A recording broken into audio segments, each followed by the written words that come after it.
तो मेरी किताबों से जाहिर हो, मैंने जितनी किताबें लिखी है उसी से जाहिर हो। और ये तमाम फर्ज से अहम फर्ज है, इसी को मजबूती से तुम थामे रहना। इनकी जुबान से, इनकी कलम से जो बात निकल गई है वो हक है और वो तमाम फर्ज से आला फर्ज है, और उसी को मजबूती से थामे रखा जाए और वही दीन है, ये इस्लाम है। किस यूनिटी की बात कर रहे हैं? अल्लाह ने कहा था वातसिमु बिहब्लिल्लाहि जमिया, अल्लाह की रस्सी कुरान को थामो। आप थमवाने पे उड़े हैं अहमद रजा खान को। यूनाइट उम्मत कैसे हो? मैं चाहता हूं कि यूनाइट हो जाऊं, पर कैसे? कुफर पे तो यूनाइट नहीं हो सकता ना।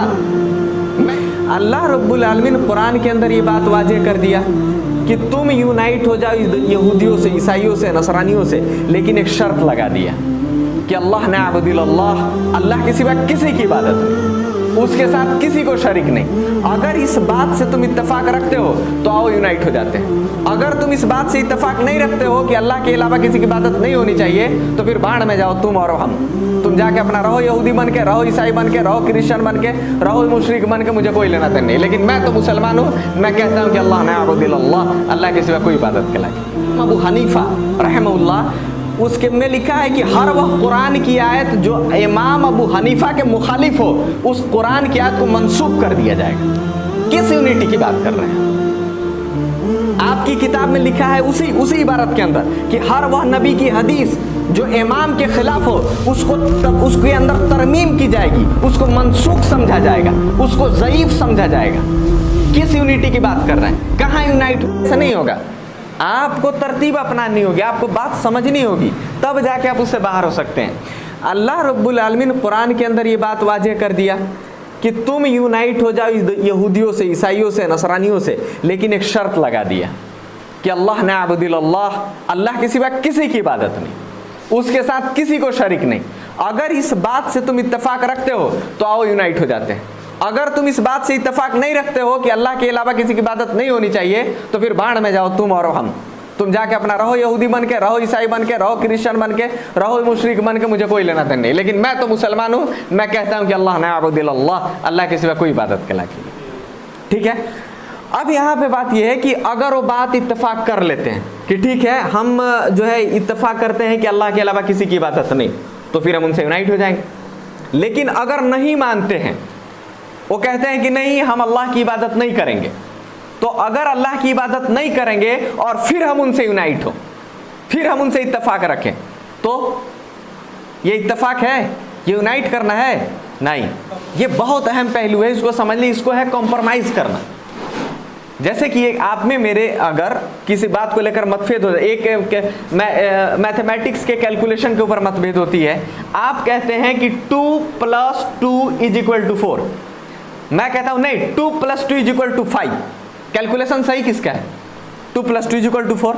लेकिन आप कहते हैं कि नहीं, 2 + 2 = 4, मैं कहूं नहीं, 2 + 2 = 5, और मैं आप मुझे समझाना चाहें कि नहीं मेहताब, 2 + 2 = 4 होता है, 5 नहीं होता है, ये गलत कैलकुलेशन हो जाएगा 5। मैं कहूं नहीं, यही सही है और इसी पर आप इत्तेहाद करें। और मैं यहाँ पे नहीं मानता हूं बात कि नहीं, मुझे जो है मेरी जिद, आपको अपनी जिद, और मैं कहूं इसी जिद पर मैं आपसे यूनाइट होना चाहता हूं कि 2 + 2 = आप 5 मानो, और आप मान लें अगर कि हाँ 2 + 2 = 5, और फिर मुझसे आप कहें कि चलो हाथ मिलाओ यूनाइट हो जाते हैं, तो इसको यूनाइट कहते हैं? इसको यूनाइट नहीं कहते, इसको कहते हैं अपने जमीर का सौदा कर लेना, अपने इल्म का सौदा कर लेना, अपने तहकीक का सौदा कर लेना। आपको इसको कहते हैं कॉम्प्रोमाइज कर लेना। तो आप अपने इल्म का, अपने ज़मीर का, अपने अकल का, अपने फ़हम का, अपने ईमान का, अपने तमाम चीज़ों का आप सौदा कर रहे हैं। आप यूनाइट नहीं हो रहे हैं, आप कॉम्प्रोमाइज़ कर रहे हैं कि ठीक है, तुम भी सही, हम भी सही, कॉम्प्रोमाइज़ कर रहे हैं। तो इस्लाम कॉम्प्रोमाइज़ नहीं है। अल्लाह ने वाज़ेह तौर पे कहा वक़ुल जाअल हक़ व ज़ाक़ल बातिल इन्नल बातिल काना ज़हूक़ा, कि हक़ वो जो है जो सर चढ़ के बोलती है, कि अल्लाह रब्बुल आलमीन कहता है कि हक़ आ गई है, बातिल का खात्मा है। तो हक जो है वो सर चढ़ के कभी भी बोलती है। तो जो बात है 2 + 2 = 4 वो है। आप अगर गलत जानते हैं तो आप गलत जानते हैं, आपको मुबारक हो। आपको मैं दावत देता हूं कि आप सही जानें, आप सही चीज समझें। लेकिन आप अगर नहीं समझना चाहते हैं तो नहीं समझें। लेकिन मैं आपसे 2 + 2 = 5 पे तो यूनाइट नहीं ना होऊंगा। 2 + 2 = 5 पे क्यों यूनाइट हूं भाई? तो यहाँ पे मसला है कि आज ये उम्मत रट लगा रही है कि आइए यूनाइट हो जाते हैं, यूनाइट हो जाते हैं। यूनाइट का एक टर्म है, एक प्लेटफॉर्म होना चाहिए, एक तरतीब होना चाहिए, ये एक वे होना चाहिए, एक रास्ता होना चाहिए, तब जाके हम यूनाइट होंगे, नहीं तो यूनिटी मुमकिन नहीं है। अब क्या मैं आपसे पूछता हूं कि क्या इस उम्मत को कुरान और हदीस के टर्म को अपनाना चाहिए कि नहीं? अगर यूनाइट होना है, देखिए इंसान के दिलों के, इंसान जो भी है उसके जहन के ऊपर मुकम्मल तरीके से कुदरत अल्लाह की, ठीक। अगर अल्लाह रब्बुल आलमीन उम्मत को यूनाइट करना चाहे तो इस उम्मत को कौन तोड़ देगा? अगर अल्लाह इसको तोड़ना चाहे तो कौन यूनाइट कर देगा? कोई है जो इस उम्मत को यूनाइट कर दे? कोई नहीं कर सकता है। तो अगर अल्लाह रब्बुल आलमीन इसको यूनाइट करना चाहे तो कोई यूनिटी से नहीं दूर कर सकता है, अगर इसको तोड़ना चाहे तो कोई भी यूनाइट नहीं कर सकता है। ये तो बात बिल्कुल वाज़ेह है, बिल्कुल क्लियर है। अब देखें कि अल्लाह के नबी सल्लल्लाहु अलैहि वसल्लम की मैं एक हदीस बयान करता हूँ, तो मुअत्ता के अंदर हदीस है, हदीस होती तो मैं दिखाता। अल्लाह के नबी सल्लल्लाहु अलैहि वसल्लम ने फरमाया कि मेरे बाद बहुत सारी इख्तलाफ होंगी, बहुत सारी इख्तलाफ, बहुत सारी फसाद, बहुत सारी फिरकावारी, बहुत सारे मसले होंगी।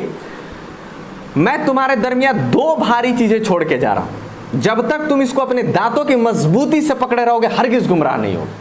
मतलब कि तुम यूनाइट रहोगे, तुम गुमराह नहीं होगे, तुम इत्तफाक रखोगे किताब व सुन्नत से, तुम्हारा ईमान रहेगा किताब व सुन्नत पे, तुम इधर उधर नहीं होगे। सहाबा ने पूछा कि जी अल्लाह के नबी सल्लल्लाहु अलैहि वसल्लम अर्ज़ करे, अल्लाह के नबी सल्लल्लाहु अलैहि वसल्लम ने फरमाया कि एक किताबुल्लाह, अल्लाह की किताब, और दूसरी मेरी नबी की सुन्नत, मेरे नबी की सुन्नत। एक अल्लाह की किताब कुरान हकीम और दूसरी मेरी नबी की सुन्नत। अब मैं आपसे पूछता हूं कि अल्लाह के नबी सल्लल्लाहु अलैहि वसल्लम ने फरमाया मेरे बाद बहुत सारे इख्तलाफ होंगी, मैं तुम्हारे दरमियान दो भारी चीज़ें छोड़ के जा रहा हूं, एक अल्लाह की किताब और दूसरी मेरी नबी की सुन्नत। क्या अल्लाह के रसूल ने कहा था कि मैं तुम्हारे दरमियान दो चीज़ें छोड़ के जा रहा हूं, जिसमें किसी इमामों का नाम लिया हो, किसी बाबों का नाम लिया हो, किसी पीर का नाम लिया हो, किसी पार्टिकुलर जमात का नाम लिया हो? अल्लाह ने किसी का नाम नहीं लिया। अल्लाह ने वाहिद दो चीज़ों का नाम लिया था, एक कुरान और दूसरी हदीस मुबारक, तीसरी किसी चीज़ का नाम नहीं लिया। तो अब इस उम्मत को चाहिए कि नहीं कि इससे इत्तेफाक करे? अगर इसी को तर्क करके और दूसरी जिद पकड़ ले तो फिर इत्तेहाद कर लेगी कायम, ये रट लगाएगी, इत्तेहाद तो कायम नहीं कर सकती। अब देखें कि अल्लाह रब्बुल आलमीन कुरान हकीम के अंदर कहता है कि वाह तसीमु बिहब्लिल्लाहि जमिया वला तफर्रिकू, कि अल्लाह की रस्सी को मजबूती से पकड़ लो और आपस में बिल्कुल फिरकावारियत नहीं करो। ये कुरान की एक ऐसी टर्म है जिसको इग्नोर करने से आज पूरी उम्मत के अंदर तफरका हुई है, फिरकावारियत हुई है। यही वो कुरान की वो आयत है जिसको इग्नोर किया सबसे ज़्यादा। कुरान की आयत को अगर दुनिया में अगर इग्नोर किया जा रहा है तो इसी कुरान की आयत, वअतसिमु बिहब्लिल्लाहि जमिया वला तफर्रिकू, कि सब मिलकर आओ अल्लाह की रस्सी को मजबूती से थाम ले और अपनी फिरकावारियत में नहीं पड़े। और यही वो कुरान की आयत है जिसको आज इस पूरी उम्मत को सबसे ज़्यादा ज़रूरत है कि वो क्या करे, आए और कुरान हकीम को मजबूती से थाम ले। वअतसिमु बिहब्लिल्लाहि जमिया, आओ इसको मजबूती से थाम ले और फिरकावारियत में ना पड़े। अब एक बात याद रखें कि अगर इस कुरान की आयत के मुताबिक जो शख्स कुरान को थाम लेगा वो शख्स कभी भी फिरकावारियत से दूर रहेगा, वो शख्स कभी भी यूनिटी एक यूनाइट होकर रहेगा। लेकिन जो शख्स इस कुरान को छोड़ लिया, अगर इससे अकीदा नहीं सीखा, अगर इससे फ़हम हासिल नहीं किया, वो तुरंत तो फिरकावारियत में पड़ जाना है उसको। ये मतलब कि वो बातें हैं जो सबसे ज़्यादा आज इस उम्मत के अंदर इग्नोर हो रही हैं और सबसे ज़्यादा तल्ख हकीकत बात है। अब आप देखें, ये बातें आप जज करें, आज पूरी उम्मत को यूनिटी की ज़रूरत है कि नहीं ज़रूरत है? यूनिटी की ज़रूरत है। आप 1000 लोगों को जमा करें, 1000 की तादाद, और वहाँ पे इस कुरान को उठा के पूछें कि आप में से हाथ उठा के बताएं कि कितने लोग हैं जिन्होंने अपना अकीदा इस कुरान हकीम से सीखा है। भाई आप मैट्रिकुलेशन करते हैं, हज़ारों किताब पढ़ते हैं कि नहीं पढ़ते हैं? इंटरमीडिएट इंजीनियरिंग करते हैं, आप मेडिकल करते हैं, आप सैकड़ों किताबें पढ़ लेते हैं, अलग अलग वैरायटीज़। आप मैट्रिक के अंदर कम से कम 100-200 किताबें पढ़ जाते हैं, इंटरमीडिएट के अंदर पढ़ते हैं, ग्रेजुएशन के अंदर पढ़ते हैं, आप इंजीनियरिंग के अंदर पढ़ते हैं, मेडिकल के अंदर पढ़ते हैं, सैकड़ों हज़ारों किताबें पढ़ते हैं। आप अपना अकीदा, ये सारी किताबें जो इंजीनियरिंग मेडिकल इन सब से ताल्लुक़ जो रखती हैं, ये आपके लिए महज 30 साल 25 साल 35 साल जॉब के लिए ज़रूरत है, चंद अखराजात के लिए ज़रूरत है। ये नहीं है कि अगर कोई शख्स इंजीनियर नहीं बना तो मर जाएगा, ऐसा है क्या? सेफ्टी बन के जी सकता है, कुछ और बन के जी सकता है, हो इमाम कहीं के आलिम बन के जी सकता है, किसी मस्जिद के इमाम खातिब बन के जी सकता है, मर तो नहीं जाएगा ना। लेकिन अगर अकीदा आपका तहस नहस हो गया तो बच जाइएगा, आखिरत बचा लीजिएगा अपना। तो जिस किताब की ज़रूरत सबसे ज़्यादा इस उम्मत को थी, जिसकी ताल्लुक मरने से लेकर और हमेशा हमेशा के लिए इन्फिनिटिव जो ज़रूरत थी जिस आखिरत के लिए, उसी किताब को सबसे ज़्यादा इग्नोर किया गया।